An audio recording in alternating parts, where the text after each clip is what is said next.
You haven't eaten in 2 days, but you know exactly where the herd is. You tracked it yesterday, you found the sign, and the route is already burned into your memory. All you have to do is walk there. Then, the sky breaks open. Not a passing shower. A wind-driven, relentless downpour that doesn't quit. Through the day, through the night, into the next morning, still coming down. The trail you memorized is gone. Washed into mud. The open ground is a death trap now. One wrong step on wet rock with bare feet, one twisted ankle, and out here, that's the same as a death sentence. The stream by camp is climbing its banks. And the fire, your warmth, your only real weapon against the dark, the one thing standing between you and everything hungry out there, is starting to lose the fight. You're not bored, you're cornered. Here's the strange part though. That miserable, trapped, useless feeling day. The one where nothing got done, and nothing got hunted. May have done more for the future of our species than almost anything that happened on a clear one. Today, rain means closing a window, making coffee, pulling on a blanket, and sinking into a couch until you fall asleep before the episode ends. It's white noise. Comfort. Background. But 50,000 years ago, that exact same sound, the one lulling you to sleep right now, carried more than one way to kill you before it even stopped falling. And the strangest one isn't the one you'd guess. Cold seems obvious, and it was real. Wet skin loses heat up to 25 times faster than dry skin, and without clothing or real shelter, a long storm under about 50 degrees Fahrenheit could push a body into hypothermia within hours, even in parts of Africa during wet season at higher elevation. So yes, the cold could kill you. But even if you survive that part, the cave itself might turn on you next. The shelters people depended on tended to sit near rivers or at the base of slopes, exactly where floodwater goes. Archaeologists have found thick bands of flood sediment sealed inside caves that were once lived in, meaning water surged through while people were still there. In some of those caves, that layer is the last evidence of anyone ever living there again. And even if the water didn't reach you, you might not be alone in there. Storms push animals towards shelter too. Sometimes that shelter is the exact cave you just ducked into. There are sites in South Africa where human remains and large cat remains turn up in the same layer of earth. And on some of those human skulls, there are puncture marks that match a leopard's bite almost perfectly. So rain didn't just make life miserable. It shrank the entire world down to a handful of dry, defensible pockets and crammed predator, prey, and person into the same tight space at the same time. And in the middle of all of it, one job outranked everything else. Not finding food, not staying dry, keeping a small orange flame alive. Here's why that mattered more than almost anything. Somewhere before about 40,000 years ago, we genuinely don't know how reliably humans could create fire from nothing. We know they could keep one going. Evidence of managed fire stretches back at least 400,000 years, possibly closer to 1 million. But controlling a flame that already exists and conjuring one out of nothing are two completely different skills, and for most of human history, the second one probably wasn't guaranteed, which meant that if your fire died in the middle of a storm, it might just stay dead. So some groups didn't risk it. They carried fire with them. Smoldering coals wrapped in green leaves or packed into a spongy fungal growth that could hold a live ember and smolder quietly for hours, like a biological lighter built by nature. When researchers found a 300-year-old traveler frozen intact in the Alps, they didn't just find his body. They found his fire kit, still on his belt. Tinder fungus. Flint. A striking stone. Backup kindling. Even 5,000 years later, losing your fire was serious enough that people carried insurance against it. So when the rain hit, your first move isn't building better shelter, it's saving the flame.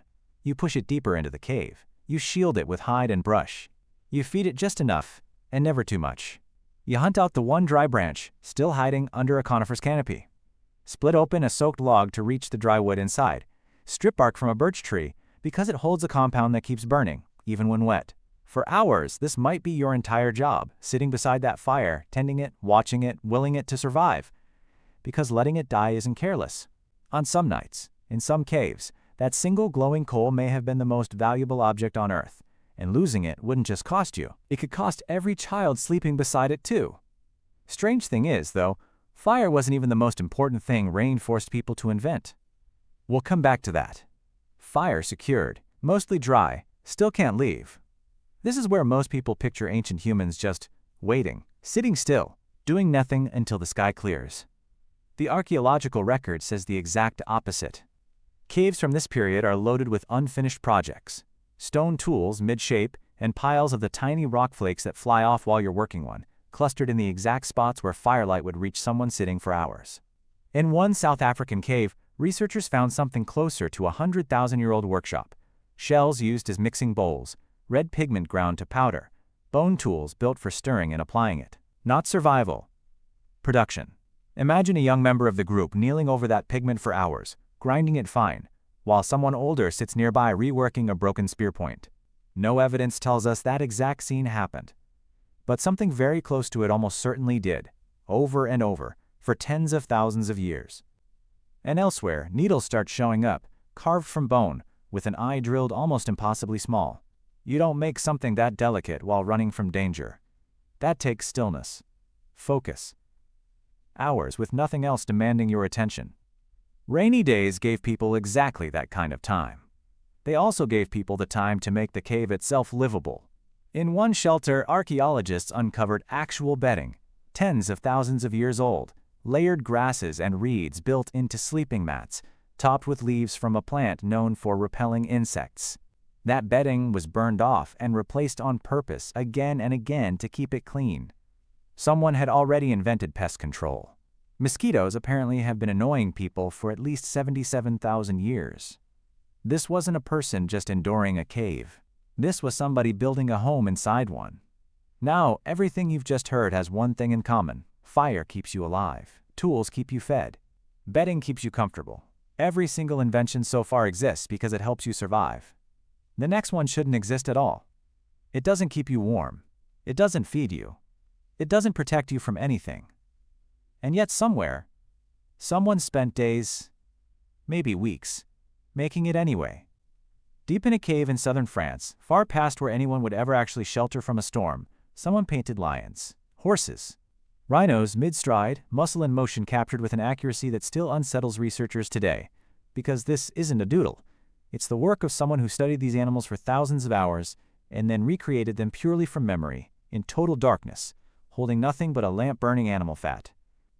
And that's the detail that should stop you. These paintings aren't near the entrance, where you'd naturally take shelter. They're hundreds of meters in, through passages you'd have to crawl through. Nobody stumbles in there by accident, and nobody does this kind of work when the weather's good and the hunting's better. You do this when there's nothing left to do, when every tool's already sharpened and the only direction left to go is deeper into the dark. We can't prove it, but the timing lines up too well to ignore.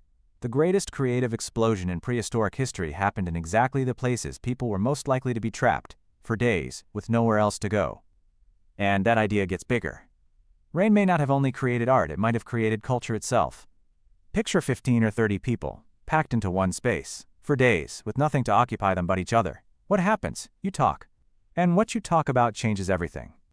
One anthropologist studying a hunter-gatherer group in the Kalahari compared their daytime conversations to their conversations at night, around the fire. During the day, land, food, disputes, logistics.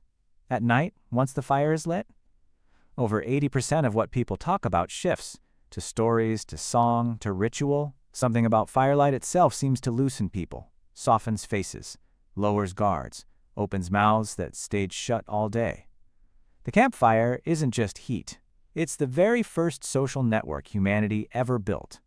And what gets shared there isn't small talk. It's survival, passed brain to brain. Where the water still runs in a dry season. Which plants won't kill you. Where the good stone is. How to read a particular animal's tracks. Real information at real stakes, spoken instead of written, because writing doesn't exist yet. And underneath the practical knowledge, something stranger grows: myths, explanations for where rain comes from and why. Every culture that's ever existed has its own version of this story, and somebody had to invent the very first one, almost certainly while sitting through the exact kind of storm the story was trying to explain. And these stories can last. The oldest oral traditions ever confirmed against real geological events come from Aboriginal communities in Australia, accounts of coastlines changing shape roughly 7,000 years ago. 7,000 years of accuracy, carried by nothing but people repeating the same story to each other, generation after generation. That kind of memory doesn't happen by accident. It only happens if a group spends an enormous amount of time doing exactly this, sitting together, retelling the same thing over and over until it can't be lost.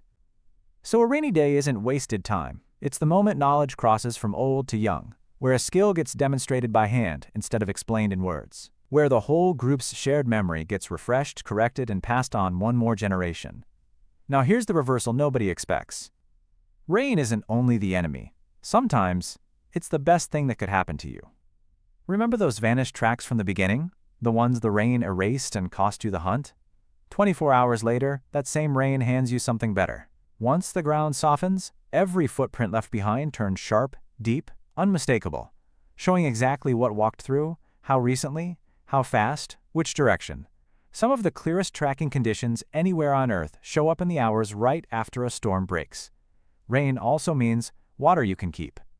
Natural stone basins that collect and hold rainwater turn up near almost every known prehistoric camp, and some show clear signs of being deliberately carved deeper on purpose to hold more. And rain means food changes shape rather than disappears. Mushrooms and certain plants flourish right after a storm. Wet ground gives up buried tubers far easier. Insects surface in the open. In tropical regions, termites swarm en masse right after rainfall. A dense, protein-rich meal requiring no tools, no weapons, nothing but the willingness to reach down and take it. Chimpanzees still do this today. Early humans almost certainly did too, likely on a far bigger scale. Rain kills, and rain feeds. Rain traps you underground, and rain builds the very thing that lets you leave smarter than you went in. So, what do you actually do, trapped inside, on a day the rain refuses to stop?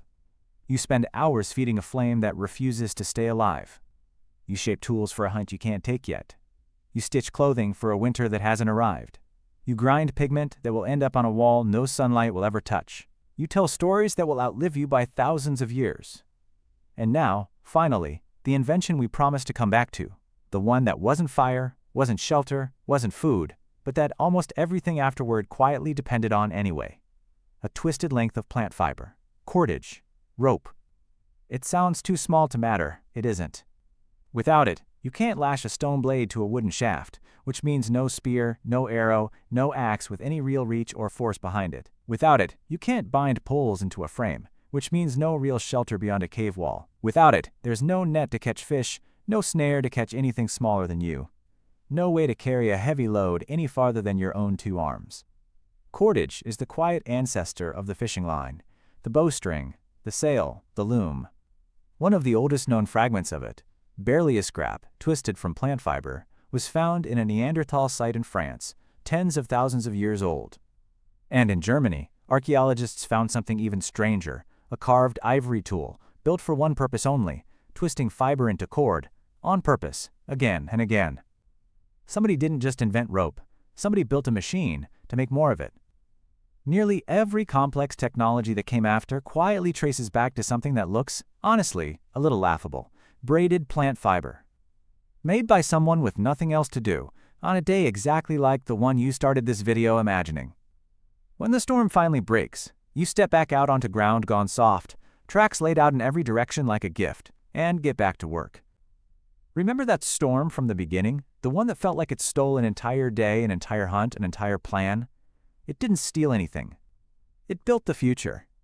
Somewhere, 50,000 years ago, a child may have watched an elder twist a piece of plant fiber beside a fire while rain hammered the cave outside. Neither of them knew it. But history had already changed.